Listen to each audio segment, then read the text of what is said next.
Welcome to the Portland Culinary Podcast and Portland Culinary Radio. I'm Steven Shomler, your host. So excited we are back here in Bozeman. I came out to Bozeman last year for the Bozeman Craft Beer Week, fantastic event. I'm back here again this year, and last year did a number of podcasts, on-the-road episodes of both the Portland Culinary Podcast and Portland Beer Podcast, and I'm back at it again. If you want to see a listing of all of my Bozeman-centric content, I invite you to go to adventuresinbozeman.com. I've got it all listed there. But today is so incredibly tasty, and I wish you could smell what I smell because it is amazing. But we're here at Béquet Confections. Did I get that right? Yes. And Robin Béquet, she is the founder of actually right here in Bozeman, one of the largest gourmet caramel manufacturers in the United States. Didn't start out the way as you will hear, but how amazing. Her story is incredible. I can't wait for you to hear it. Okay, just right off the bat, before we get into our normal questions, what the heck is a gourmet caramel? Caramel can be made with a wide variety of ingredients. We start with 9 pounds of butter. We add brown sugar. We add ingredients your grandmother would recognize as food. You can also make a less expensive caramel using oil, artificial colors, artificial flavors, which is an option, but not one here. I love that. So better ingredients is part of what makes it. Absolutely. And then I got to tour your manufacturing facility, which is incredible. I was sworn to secrecy, signed a bunch of forms, secrets I'll never divulge. But your process is very, very different as well. More in depth, more detailed to produce a better product, right? Yes, absolutely. How long you cook the caramel has everything to do with flavor development. There are a variety of important steps along the way that we find makes a creamier, smoother caramel or improves shelf life, taste, and texture. So we try to optimize all of those.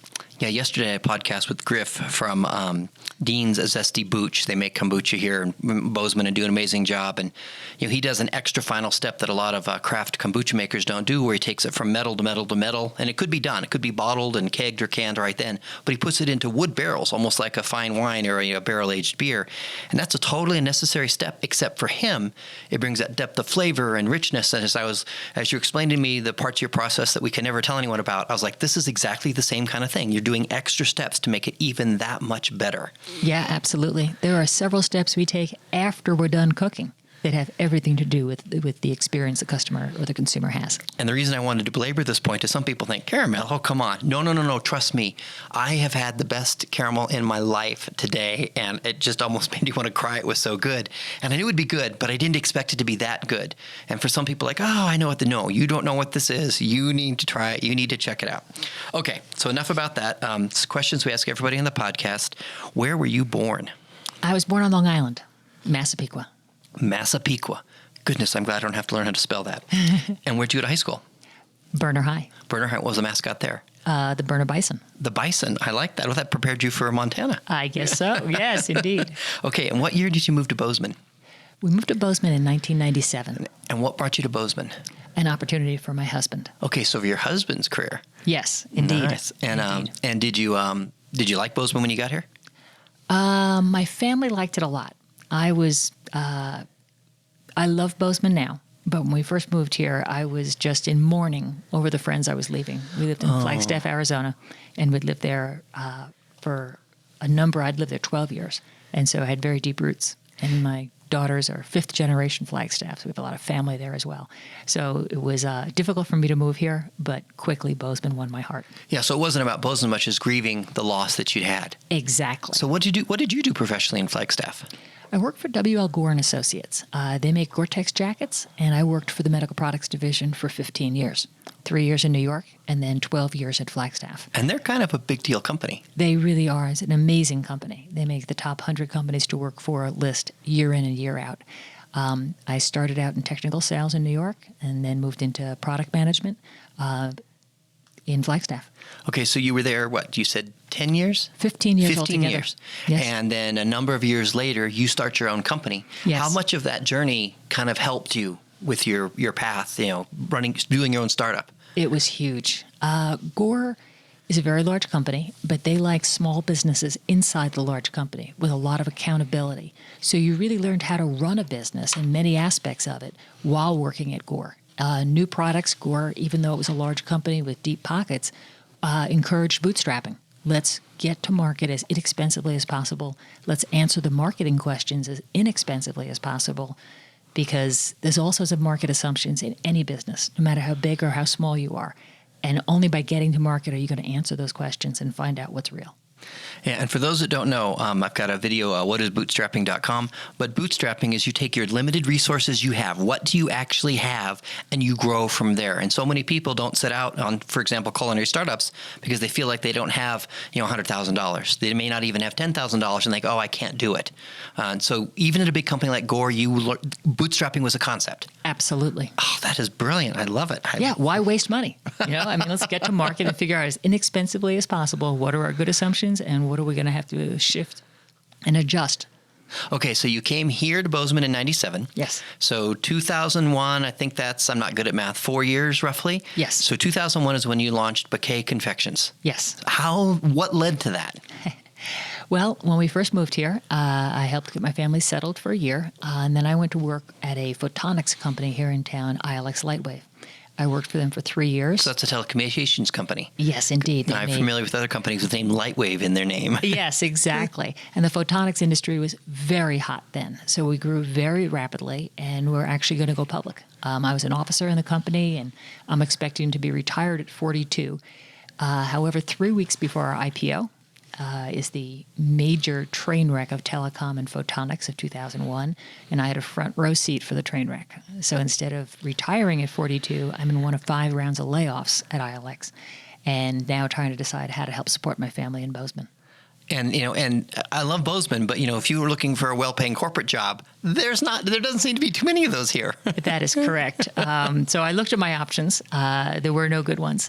But the day I was laid off, a woman that worked for me came in my office, shut the door, and proposed we start a business together. So she must have thought the world of you, because that's not something someone does lightly. We worked very well together. We worked very closely, and she's still a very dear friend, Betsy Tadvik. I was speaking to her last week, as a matter of fact. So she had a great idea. We should start a business together, and I would never have gone there. It was never on my to-do list to own a business or start a business. But given I didn't like the options that I had, and she and I put our heads together about what might we do. And so that was early summer that you got laid off. That is correct. So you took the summer off and cared for your kids. Exactly. Then September, I'm going to go for it and try and make this company happen. That's right. And so why the heck? So you end up starting a caramel company. Why caramel? Why'd you pick that? Well, Betsy, when she first proposed that we do something together, she told me she had venture capital money, but she was never able to think of what business to go into. So I'd have to think of the business. Yeah, exactly. So an article I had read years before came to mind. Someone had asked the great business authors of our time, what business would you encourage someone to go into if they wanted to start a new business? And Peter Drucker and most of the others all said, go into the service industry, don't manufacture something. There was a lot of commonality to the answers, with one exception, Tom Peters. He said something very different from all the others, and I remembered it that 10 years later. He said, it doesn't matter. Drive down Main Street of any town, look on your left and your right, and you'll see successful businesses in every industry. What matters is to find an unserved or underserved niche. Do something very well that no one else is doing well. Take good care of your customers, and you'll be successful. So as Betsy said, what business are we going to go into? I'm thinking, what do we do uniquely well? You want to talk about a humbling experience? Ask yourself, what do you do well that no one else does well? It's humbling, to say the least. But as it turns out, I made caramel for friends and family, and that got rave reviews. And how long roughly had you been doing this? A couple of years. So for a couple of years, you'd been making caramel every 3, 4, 5, 6 months. You'd make it for friends, family, bring it to the office for a special event. Exactly. And everybody said they loved it. Yep. We didn't know you could make great confections at home. I mean, it's just not something that most people do. But a friend had exposed me to making fudge at home, so I'd done that for years. And then I started making caramel at home and really enjoyed I like fine confections. I mean, I really like fine confections. I have great passion for gourmet food. And I'd rather have a little piece of a great chocolate than a big Hershey bar. Better for my diet, but also I just really like fine confections. So it appealed to what I have passion for, which of course is an essential in starting a business. You're going to put your whole heart and soul into it. It better be something you love. So September, you're like, okay, we're going to go for it. We're going to make caramel.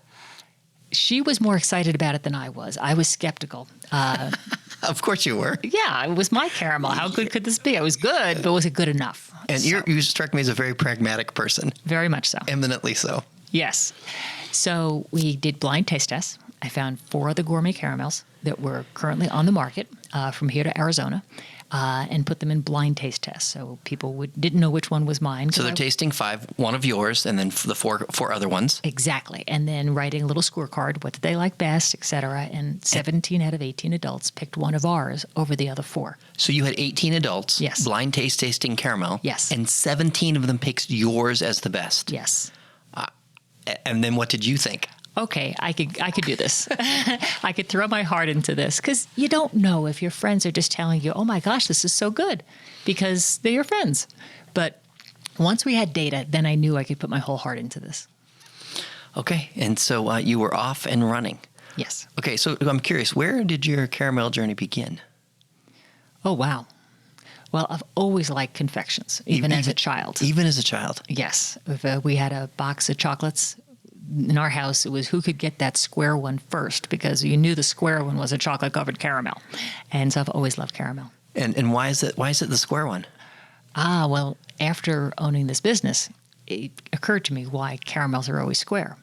When you pour caramel, you pour it on a table, so you have a big slab of it. And now you're going to run it through a cutter, and you're going to make strips. And if you take those strips and you take them and you run them the other way through the same cutter, you're going to have squares. So the cutter, the spacing between the blades is fixed. And so you don't need 2 cutters if you make squares. You need 2 cutters if you make a rectangle. So the caramels are always square. I think that's fantastic. Okay. And so as a child, even then, you loved caramel. Yes. Okay, so your caramel making journey, did not professionally, but at home, you said you made it every so months. That actually started with the fudge. So walk me through this story of you making caramel, and start with the fudge. I think that's fascinating. Okay, so a friend had gifted us some fudge one year at the holidays. So I called her afterwards and said, that was awesome. How did you make that? And it turns out it's a very simple recipe. I had no idea you could make fudge or candy at home. So we did that for a year or 2. Then at work, someone was talking about almond roca. And I thought, well, that sounds like fun. I bet I could make that. So I looked at my cookbooks, bought a candy thermometer, and tried it. It was a complete wreck. It came out powdery. I could not believe this. And I thought, I am not ending my candy making career on this note. And 1 page over was caramels. I thought, I'll try that next week, just to do something that sounded like fun. So a week later, set out to make the caramel. And as I'm cooking it, I cook a lot. I like to cook. I like to eat. And one part of the recipe struck me as disturbing, so I changed it. You changed the recipe? I did. Your first time out of the chute making caramel, you changed the caramel recipe. I did. Good for you. I think that's fantastic. So I brought it to work. Everybody loved it. I thought, great. I can now close that book. I'm done. But I liked the caramel, so I went back to make it again. And the second time I made it, I decided I would follow the recipe. Let's do it their way. Brought it into work, and one of my coworkers said, I like the first batch better. I said, yeah, me too. So I was off on a journey at that point of modifying it. And since then, we've added ingredients, we've taken ingredients out, we've substituted other syrups. It's truly our recipe now. Well, I just want to applaud your courage. My wife has a project, Recipes Are Merely a Suggestion, a liberating way to look at life and life and cooking. And she's got her website up, and she teaches people, you don't have to follow the recipe. It's okay to tinker with it, which is exactly what you did. Yes. So many people think, you have to just stay in this little box, and it's okay to think outside the box. And just think if you hadn't have made it different that first time. That's true.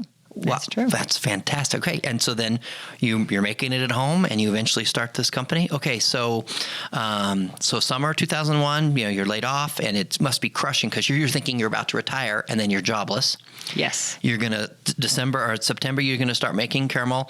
You have your blind taste test, 17 of 18, impressive, and then you actually go live in December. But what was your first step in that process? Well, we needed to find out, how do we get a licensed kitchen? How do we make this legally? And what are the labeling requirements for it? So we dive into all of the regulatory pieces to this. And it's looking like it's going to be expensive. But I am committed to do this as inexpensively as possible, because the statistics on failed businesses is like right in front of my face. I am painfully aware, and very much a realist, that I am investing my hard-earned savings, or our hard-earned savings, and I want to do it wisely. So one of the things that you need to get a licensed kitchen is a 3-compartment sink with an air gap. It's a special kind of plumbing that doesn't normally exist, and a separate hand-washing sink. Well, it just so happens at our local synagogue here, Temple Beth Shalom, I'm on the board and I teach Hebrew school.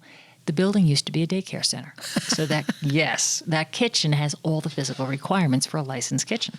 So I approached the board and said, I want to do a test market of a caramel business. Any chance I could rent this facility to make caramel just for a 3-month test market?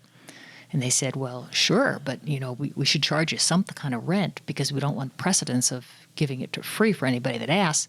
We'll charge you $50 a month. Like, that's very good. Most kitchens are $100 a day for a licensed kitchen. So $50 a month. Then I need to get it approved by the county health department, and they want it signed off by the fire department and the zoning and planning to make sure it's all legal. These guys come down. The health department's happy with everything that we're doing, but the city people have a long list of things I'm violating. It's not zoned for this. I don't have proper parking. I need another fire exit. I needed this and that. My head is spinning, and I'm just heart sunk. I can't do this. I'm not going to make these investments in the synagogue to make this legal. I said, gentlemen, I'm just wanting to do a test market to see if there's a niche for gourmet caramel. I'll be gone in 6 months, one way or the other. It's just 3 months I need. They said, you'll be gone in a year? I said, absolutely. They said, you just want to do a test market just to find out if this business is viable. I said, okay, we'll give you 6 months. As long as you're not here in 6 months, you're fine. You don't need to do anything. And I've been grateful to Bozeman ever since. It is an amazing community. How many cities in this country are going to waive all of the things you're violating to give you a chance to find out whether there's a market for the product you want to make? That's beautiful. Okay, so you needed a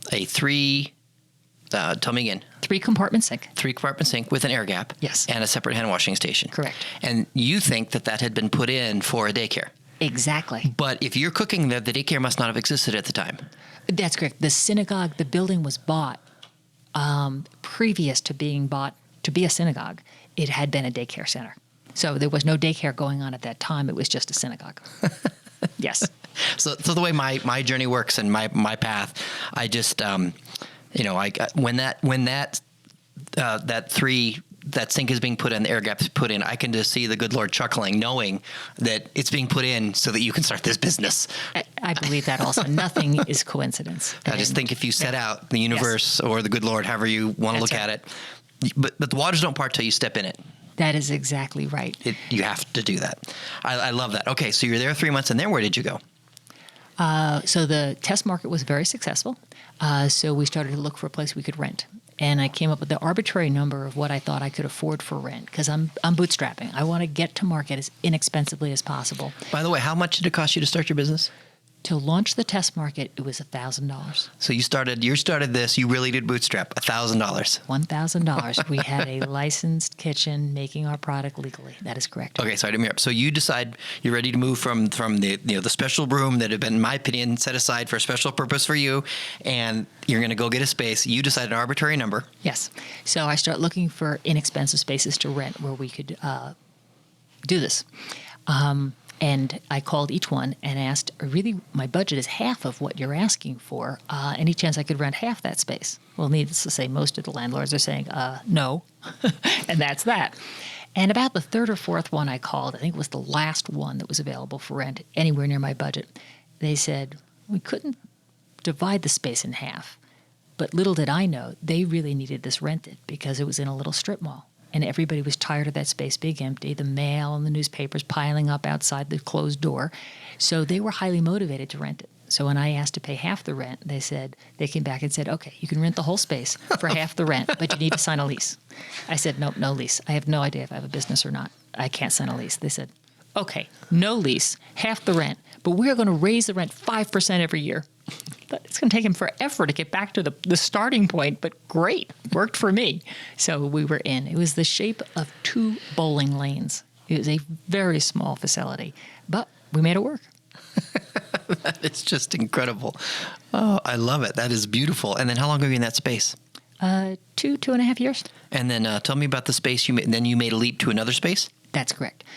So we're in the Four Corners section of Bozeman. It's just west of town, And so a few blocks over, a 3,000 square foot facility became available that we were able to get licensed. So we moved over there. Okay. And at the time that didn't you have someone tell you couldn't? Yes. When we were first moving into that little space, our first space. The bowling alley. The bowling alley, exactly. right next door to us was a carpet place. And one of their salespeople asked me what I was going to do in that little space. And I said, we're going to manufacture gourmet caramel. And he said, oh, you can't do that. I said, why not? He said, well, it's too small. I said, I think I can. He said, no, you can't. I said, I think I can. And I'm thinking to myself, that is remarkable, the number of people that, know nothing, but it doesn't stop them from telling you what you can't do. 2 years later, that business closed, and here we are 17 years later, still growing. Well, not only 2 years later that business closed, but you were moving to a new space. That's right. To a much bigger space. I think, Yes. I tell people all the time, if you set out to do something, be very careful who you will tell. Tell people who will cheer you on. Yes. And sadly, it's often not your family and friends because they can only see you as you were. Often they have a hard time seeing you as you are, let alone seeing you as, an incredible entrepreneur who's going to grow one of the largest confection company, gourmet caramel confection companies in the United States here in Bozeman. I mean, I suppose if you told some people that back in the day, they'd have looked at you like you lost your mind. I would have thought I had too. Okay, so at the time you moved into that new space in 2003, how many employees did you have? Okay, so my father, fortunately, we call it the white cloud. We feel like you were saying that it's the hand of God or fate or the like. We often reference it as the white cloud. So the white cloud was very good to me, has been throughout our whole time with this business. But at that time, as I'm about to start it, my dad writes me. He's bored in New York and he wants to come out for an extended visit. I'm like, well, I think I can keep you busy. So I taught him how to make caramel. So he was our caramel cook for the first, 7 or 8 years. He cooked caramel for me. So he moved over into the new facility with us, and we had one employee. So it was the three of us. So your dad is a volunteer employee. Yes. An employee, and you moving into the new space. Yes. Yes. And that must have been so fulfilling to him to help his daughter succeed. I think very much so. He was just such a pleasure to be a part of it, and have such fun memories, and so do my daughters, working closely with him. Yeah, Grandpa's around. Yes, very much so. Oh man, that is a beautiful. How did he fit into Bozeman? He's a New Yorker through and through. We could leave it there. I mean, that part of the story just brings me to tears. That's just so touching. Okay, so now, 17 years in, you started out with one employee, your dad, who's the chief cook and bottle washer, and you. Yes. Now, 17 years later, how many employees do you have? We have 28 year-round, and then we swelled to a little over 70 to handle the holiday season, which for us, we start adding people in early August, and we add 2 or 3 people a week until we get to about Thanksgiving.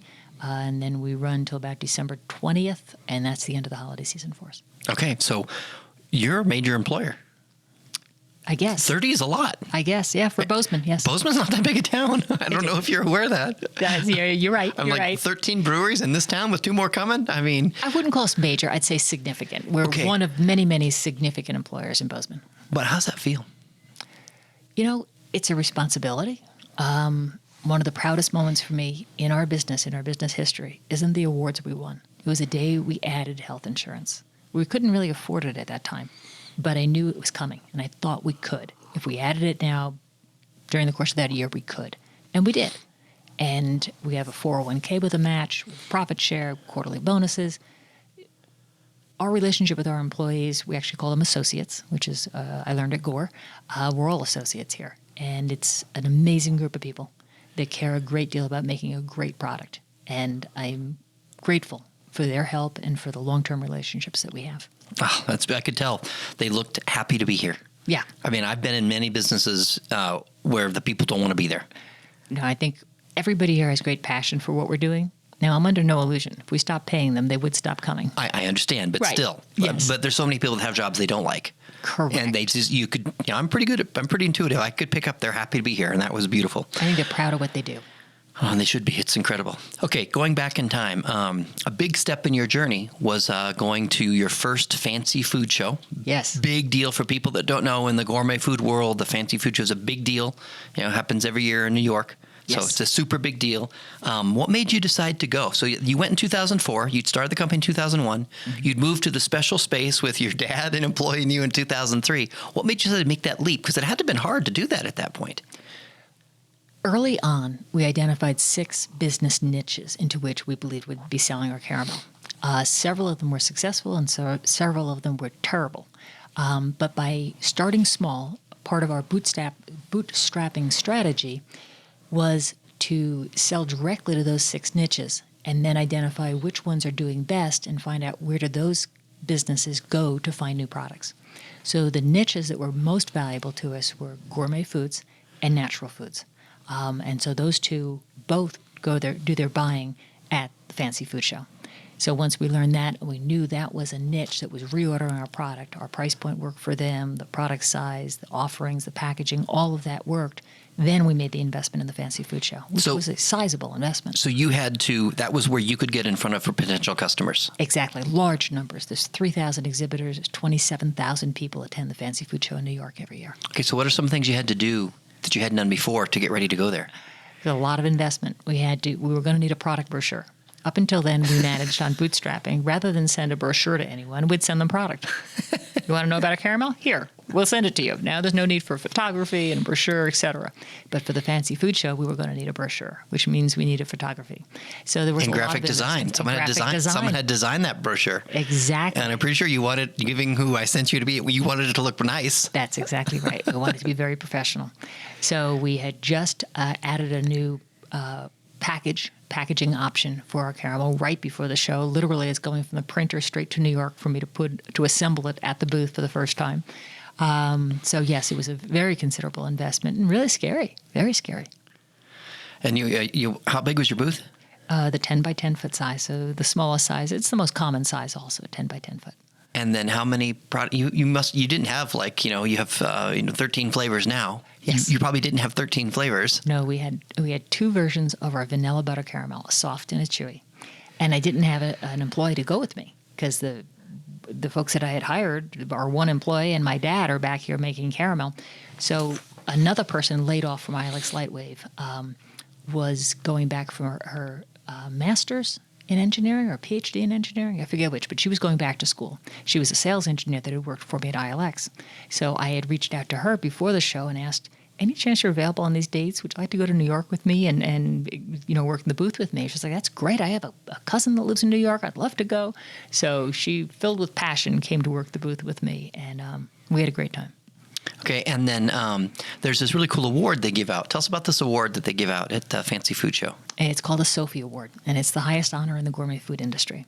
It's like the Oscars of the gourmet food world. Very much so. It's a big deal. It is a very big deal. And we did not win a Sophie our first year there. But you probably would have been cool if you had. You probably wouldn't be cool to win the Sophie, but you didn't think you would, did you? We were hopeful, but we were, we accepted it when we realized that we hadn't. And we thought, we're still wondering, do we have a place in this industry? This is the first time we're going to exhibit. Do we have a place here? Can we make it? And so this show was very telling for us about both the response from those that came by our booth. One of my favorite reactions was people would come by the booth, they'd take a sample, they'd take a couple steps away, they'd put the caramel in their mouth, they'd stop, they would retrace their steps in reverse, look at us and say, that's amazing. I had no idea caramel could do this. And that happened over and over. And it was very validating that maybe we really do have a place in this industry. That's fantastic. Okay, and you probably got a lot of sales.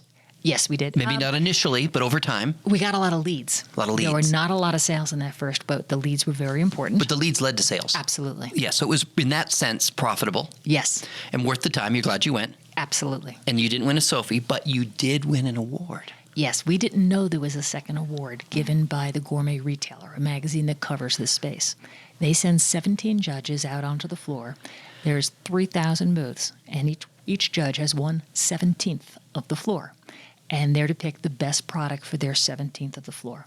So we were just thrilled beyond words when we found out that our judge had chosen our product, our Béquet Gourmet Caramel, as the winner of that section of the Fancy Food Show floor.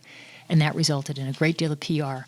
But more importantly, it told us we do have a place in this industry. We can compete. We can compete with all these big booths with expensive graphics and really beautiful displays. And here we are, itty-bitty from Bozeman, Montana, and we won one of the awards. It was very warming. That's fantastic. And then in 2006, what happened? We won 2 Sophies. Yes. What'd you win them for? Our Celtic Sea Salt Caramel won for Outstanding Confection, and that was back when caramel was head-to-head with all the chocolate. So they put you all in the same category. One category back then. Oh, that was stupid, but okay, you still won. We Incredible. still won, yeah, beating out, all the big names in chocolate. Because everybody that's anybody in the gourmet food industry is exhibiting at the Fancy Food Show, and presumably most of them are submitting product for the Sophie Award. Okay, and then your other one, you had another win. Yes, our soft traditional vanilla butter caramel, our classic caramel, won for Outstanding Food Gift. And that's your first caramel that you started manufacturing. That is correct. Oh, right. That is incredible. And you've since won how many awards? I think we were up to 8, and then last week we actually won another Sophie. So for 2019. That's correct. The 2019 Sophie Award for Outstanding Dessert Topping. So we have a caramel sauce that's in an individual single-serving cup or a 2-pack. So you won in 6, you won in 7, you won in 11, you won in 16, you won in 19. That's a long stretch to keep winning. I mean, that to me shows just continued excellence. Thank you. We work very hard at continually raising the bar. We've improved our recipe 6 times in the 17 years we've been in business. We're always looking at ways to make a better caramel or new and exciting varieties. Or in the case of the caramel sauce, we knew we had a winner, but we didn't think a 10-ounce glass jar was the way to market it. And so we're very excited about little single-serving cups. Okay, so you mentioned, you talked about, you're early on, you were thinking, we need to, work to retail stores, basically. That's why you wanted to go to the Fancy Food Show. Yes. And then you mentioned natural food stores. Yes. I appreciate the look on your face. What were we thinking? So in a natural food store, if you go to the candy section, you'll see a wide variety of chocolate.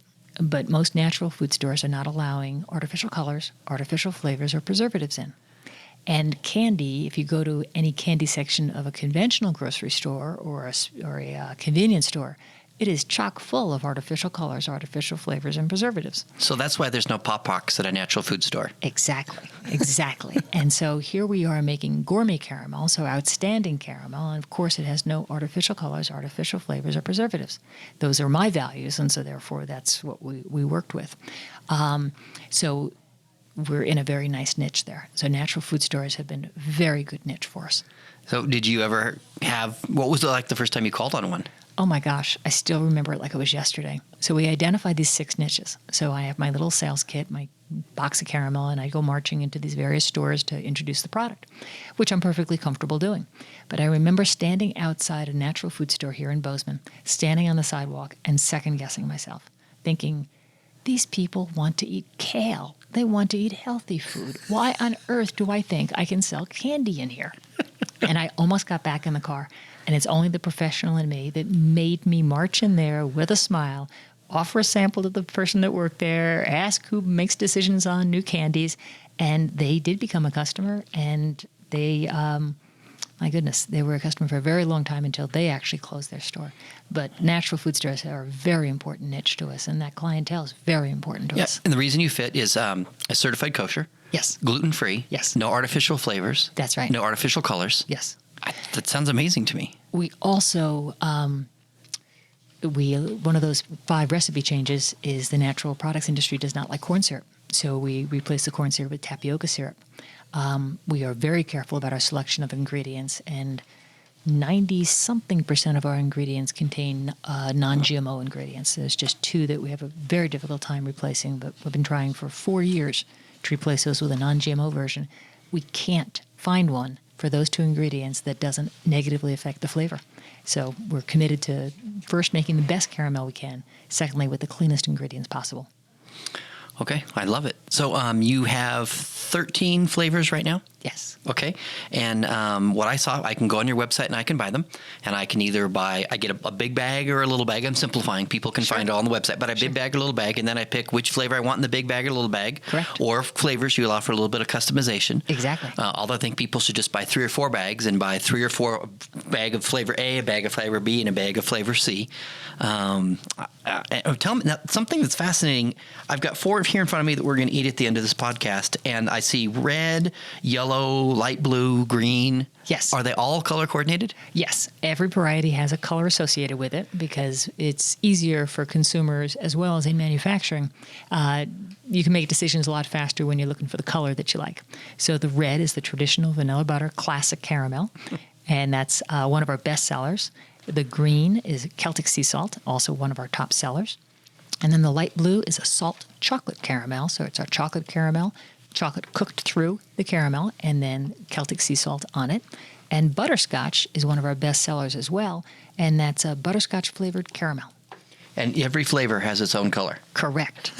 Well, you're going to have to move to like squares or stripes or something as you add flavors. I think we're going to have to. Yes, polka dots or something.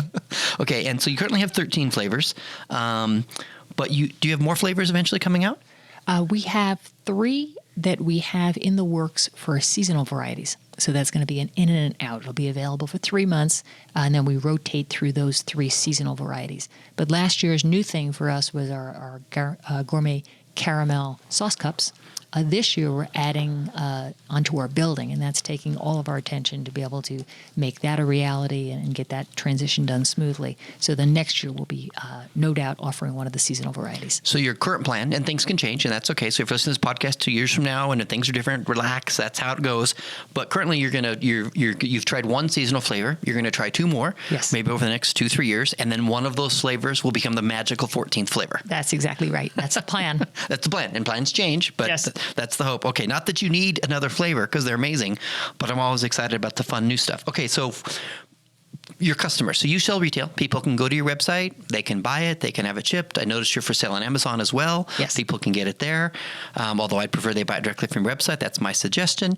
Then you also sell to many, many retail stores across the country. That is correct. We sell to about 1,000 gourmet retail stores around the country.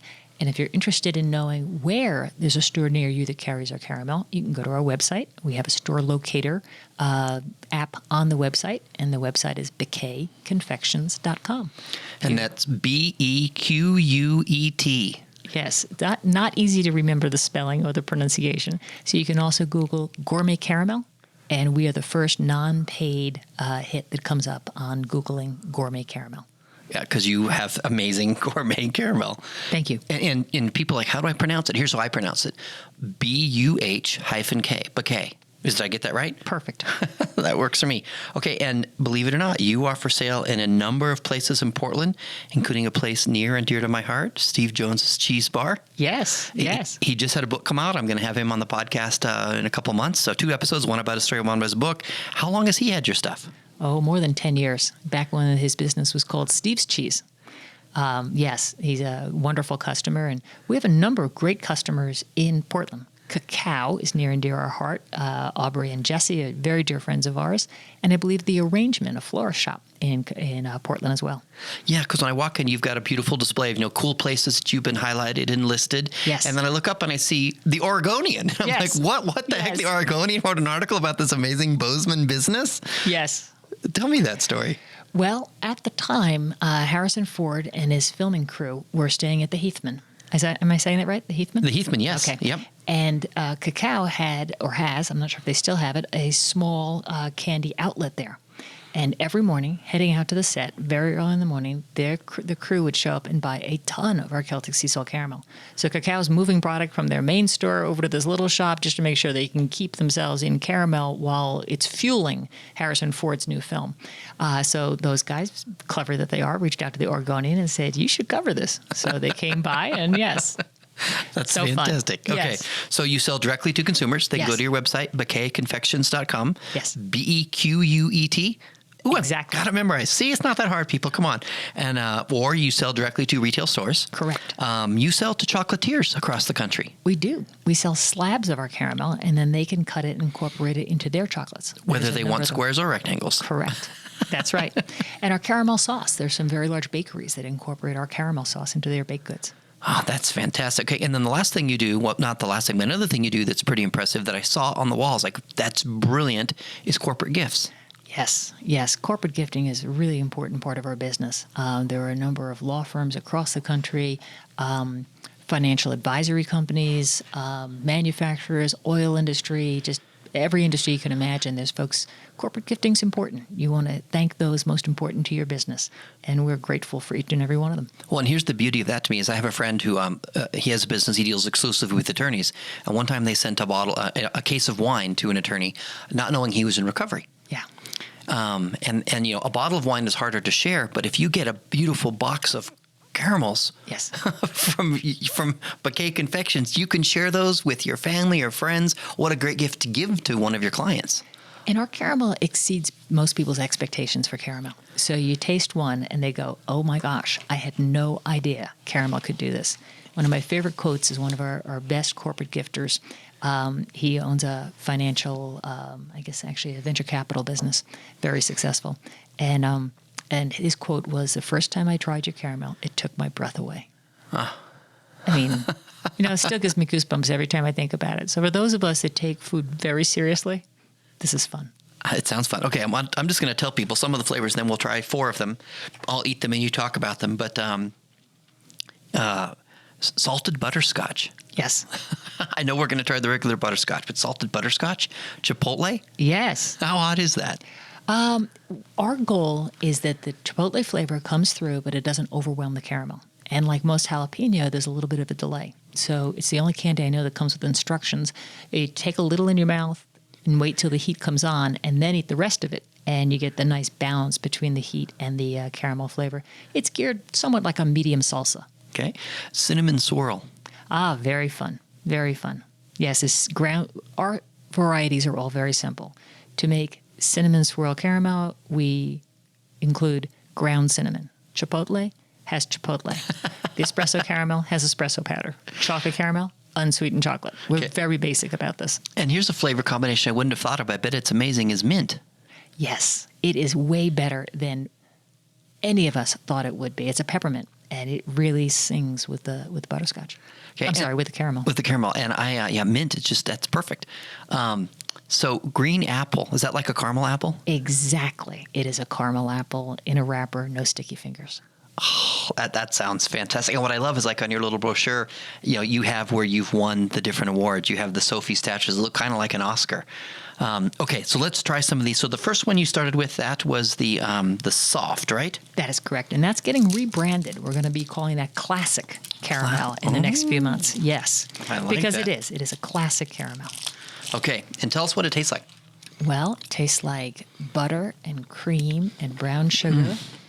When you cook caramel, when you start with the ingredients we do, and you cook it for as long as we cook it, you actually are going through what's called the Maillard reaction. And thousands of compounds are being created from that cooking process. So your tongue is detecting thousands of compounds that come together almost like a symphony to deliver that caramel flavor with the depth and the richness. An artificially flavored caramel is going to take the top, I don't know, is it 20, 40, 50 of those compounds, reproduce those chemically, and then your tongue is getting 50 flavors that come together that your brain processes as caramel. So which is better, tens of thousands or 50? You're just going to have a richer experience because of the ingredients and the way we cook it. Yeah, and you know, people think caramel, but I just ate a soft, and you are so right about the depth and richness. The closest analogy I can come is like a really good whiskey that doesn't have just that bite to it, but just has depth and richness to flavor. Yeah. And I either want a cup of coffee or a whiskey with it. I mean, I've never had a caramel like that before. Well, thank you. Okay, just for fun, the second one we're going to try, because I was really curious about it, is butterscotch. So you've got caramel and you've got butterscotch. What the heck is butterscotch? It's a very good question. So our new varieties come from suggestions from customers, come from employees, from their families, our families. Everybody we know has some ideas as to what might make a yummy caramel. When we heard butterscotch, we thought, what's the difference between butterscotch and caramel? But we got in some butterscotch flavor. We cooked it into the caramel, and we all went, oh, now I get it. You have to taste it to appreciate it, but it is a kickback to a bygone era. It takes me right back to my childhood, right back to my mother's kitchen. There used to be a lot of things that were butterscotch flavored, decades ago, and now there's very little. And so I think it's very nostalgic. I was just going to, it's very nostalgic. It's like the farmer's almanac of caramels. Just like you said, that bygone era. Yes. And it's incredible. And it is different. It is different. And I would encourage people, get a bag of that butterscotch, and you have friends that are a little bit older. If you have a grandma or grandpa, give them one of that as a gift. And I think you will bless the heart greatly, because that will take them back memories to those bygone years. There are a number of people, especially those that are, say, over 60, that tell us when they eat our caramel, it reminds them of my grandmother's kitchen. Because people made caramel back then. And so for many people, it is very, takes them right back. Okay, so now salt chocolate. Yes. Salt chocolate butter caramel. It's beautiful. All right, tell me about this while I eat it. Okay, so we cook dark, unsweetened chocolate into the caramel as we're cooking it. So it's chocolate through and through. And then we accent it with our Celtic sea salt. We salt the table before we pour it on. We stir some salt into the batch of caramel. We are very careful about the crystal size. We actually sift the Celtic sea salt when we get it and break it into two groups. The larger crystals get stirred into the caramel toward the end.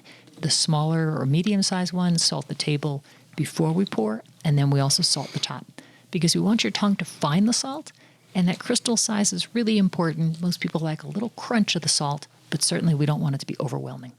How'd we do?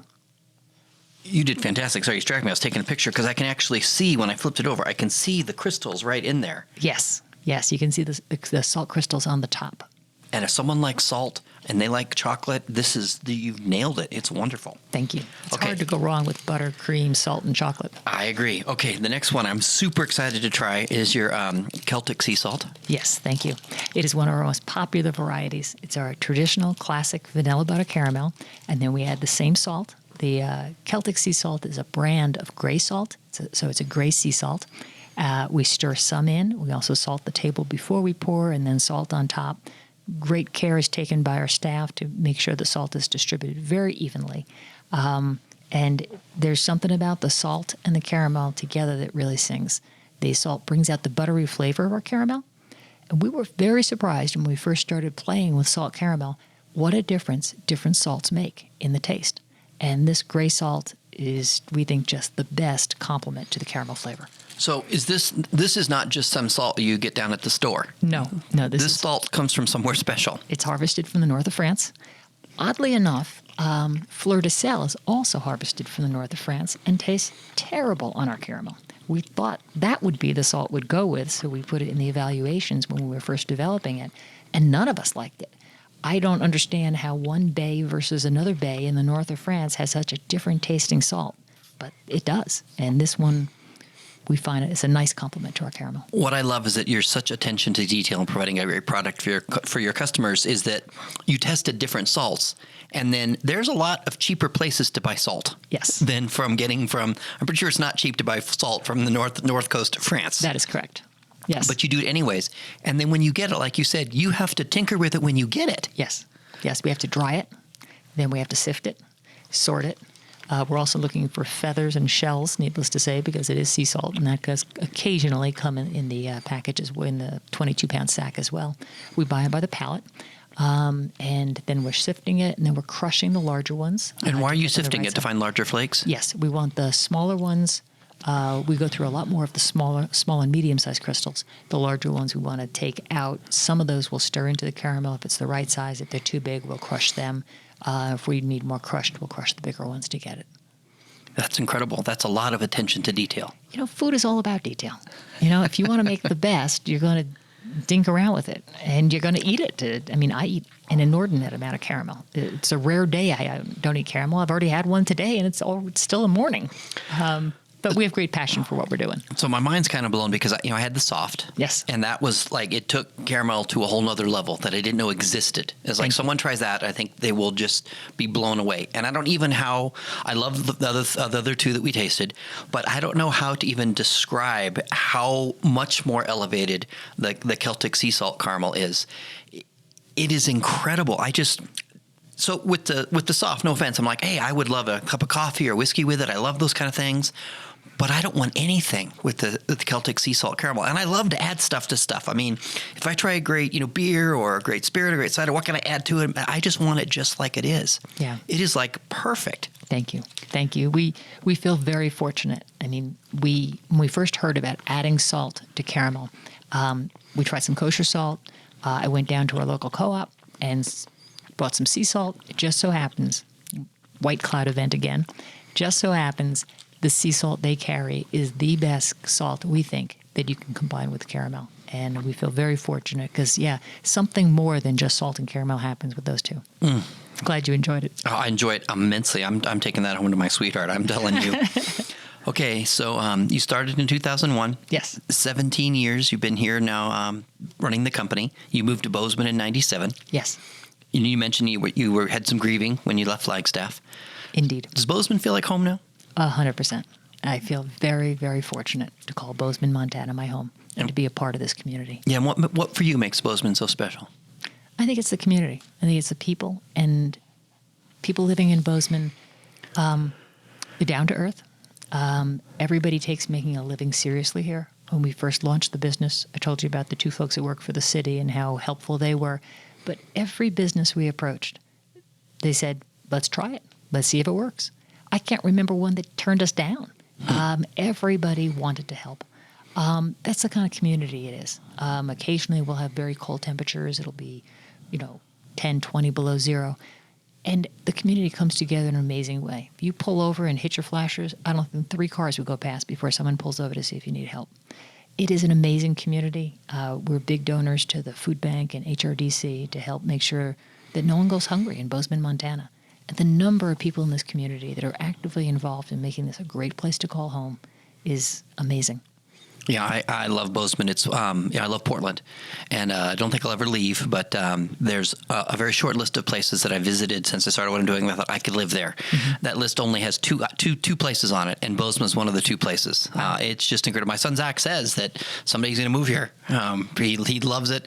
He visited with me last year when I came, and he regularly this morning he shared it on his Instagram story. He follows a couple beautiful photos of Bozeman Instagram, and he shares those photos. He did again this morning, and boy, if you haven't been to Bozeman, you have to come. And if you haven't come to Bozeman, you're not coming anytime soon, I would encourage you to get a taste of Bozeman and order some Béquet caramel. Thank you. Thank you. Because it's right here. It's really made in Bozeman. I just saw the facility, and it's incredible. Thank you. Okay, so are you fulfilled professionally? Oh, yeah, absolutely. I enjoyed my career at Gore very much. Interesting challenges, solving problems with other people, liked what I was doing. I learned a lot about running a business when I worked at ILX Lightwave, worked with some great folks. But this has far exceeded any expectation I ever had for my career. It's been a tremendous ride. I've worked with some amazing folks, and I am filled with gratitude. Yeah, I think people underestimate the importance of having fulfilling work. Absolutely. And if you're going to start a business, do it with something you love, something you have passion for. Because I didn't know you could work an 80-hour week, but I have worked 80-hour weeks in the course of the earlier years of this business. I still work a pretty full week, but at the same more than 40 hours. But I didn't know 80 was possible. It turns out 80 is possible, but you better love what you're doing, or it's really hard to go the distance. Yeah, because it gets you through the tough times. Absolutely. Because the tough times are going to come, allegorically. I taught my son for years, whatever your work is, for a long time, his work was school, and now his work is football. There's thorns in the garden, and you got to get used to it. That's right. And loving what you do helps you deal with that frustration that's just going to happen. Absolutely. And it gives you the energy to face the challenges and overcome them. I have such passion for quality of our product. I want everyone to have the experience you just had. And it's a lot of work. It's a lot easier to have lower quality standards. So what drives it? Passion for the end result. Well, Robin, it's been an incredible delight. I have goosebumps. You brought me to tears twice. I so love your story. I so love what you do. And, there's a phrase, from my past, God loves you and has a plan for your life. And I like to think I improved it. God loves you and I have a plan for your life. And I hope someday you will consider writing a book, because I think just about your journey and put in your business, the business lessons you learned as you start to write out your journey. You just go for it. When you're outside the natural food store that first time and should even go in, that's a beautiful story and there's a lesson there. But I think most importantly, what you will do is you will encourage, particularly young women, that they can do it. They can start a business. So I hope someday you think about that, because man, I will read that book and champion that book. But in the meantime, I wish you all the best and continued success. What you do is amazing, and I thank you so much for coming on the podcast. Thank you so much for your interest in our business. It's been a delight. All right, cheers.